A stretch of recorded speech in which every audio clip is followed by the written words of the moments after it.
Hello friends, मैं हूं doctor प्रीति Thakur, empty इन cardiopulmonary conditions. Last video में हमने ये डिस्कस किया था कि प्री वर्कआउट मील में हमें क्या लेना चाहिए, और आज के वीडियो में हम डिस्कस करेंगे कि पोस्ट वर्कआउट मील में हमें क्या लेना चाहिए और क्यों। आपकी बॉडी में कोई घाव हो जाए या ज़ख्म हो जाए और अगर आप उसकी प्रॉपर तरीके से केयर ना करो तो क्या होता है कि आपका ज़ख्म है वो जल्दी नहीं भरता, हील जल्दी नहीं होता और अच्छे से भी हील नहीं होता।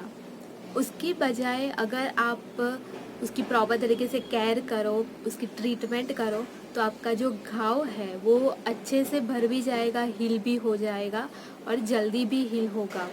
तो आप जब भी वर्कआउट करते हो या कोई भी एक्सरसाइज करते हो तो आपकी बॉडी में भी कुछ चेंजेस होते हैं और आपकी बॉडी को भी रिकवर होने के लिए कुछ एक्स्ट्रा केयर की ज़रूरत पड़ती है।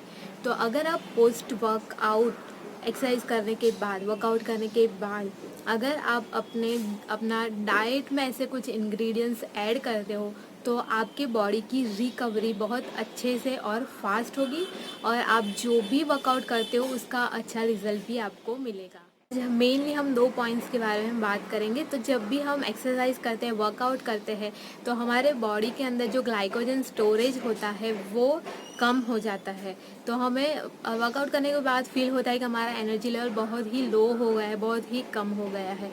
तो हमें हमारे ग्लाइकोजन स्टोरेज को रीफिल करना है, उसको रिस्टोर करना है, एक ये पर्पज़ है। दूसरा ये कि जब भी हम वर्कआउट करते हैं, स्ट्रेंथ ट्रेनिंग स्पेशली जब हम करते हैं, तो हमारे जो मसल फाइबर होते हैं वो ब्रेक डाउन होते हैं, वो टूटते हैं। तो हमें उसको भी रिपेयर करना है, उसको भी रिकवर करना है।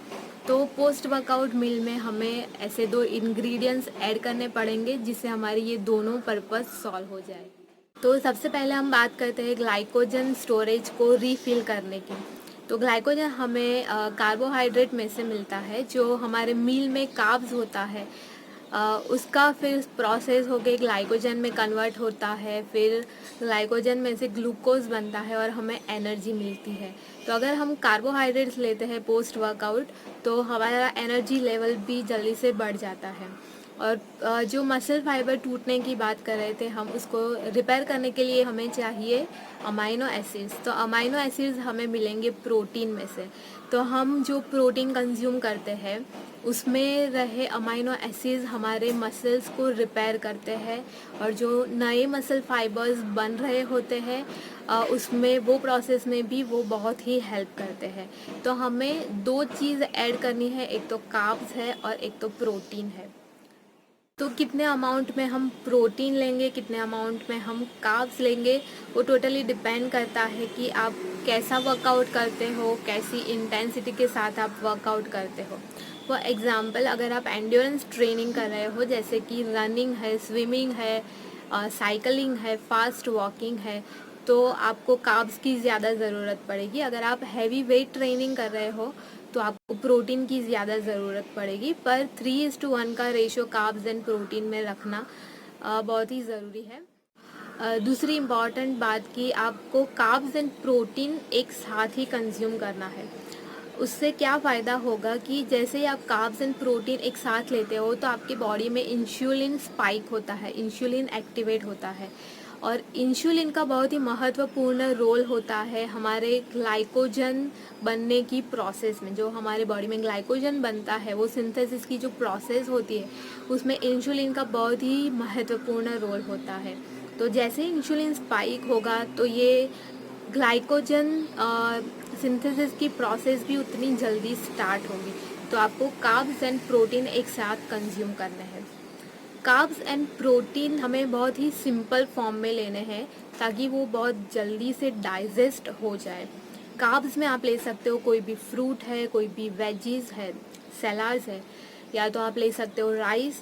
प्रोटीन में भी जो सिंपल प्रोटीन है जैसे कि एग्स है, पीनट बटर है, दही है, आप सिंपल फॉर्म में कार्ब्स एंड प्रोटीन लीजिए तो वो बहुत जल्दी आसानी से डाइजेस्ट हो जाएंगे। उसके साथ आप गुड फैट जैसे कि नट्स ले लो या तो फिर फिश ऑयल, ऑलिव ऑयल भी आप ले सकते हो। तो वर्कआउट करने के I think with in 30 minutes आप अगर कार्ब्स एंड प्रोटीन का ये ऐसे कॉम्बिनेशन वाला मील लेते हो तो आपकी बॉडी बहुत ही जल्दी अच्छे से रिकवर हो जाएगी, नेक्स्ट सेशन के लिए अच्छे से प्रिपेयर हो पाएगी और आपके वर्कआउट का अच्छा रिजल्ट भी आएगा।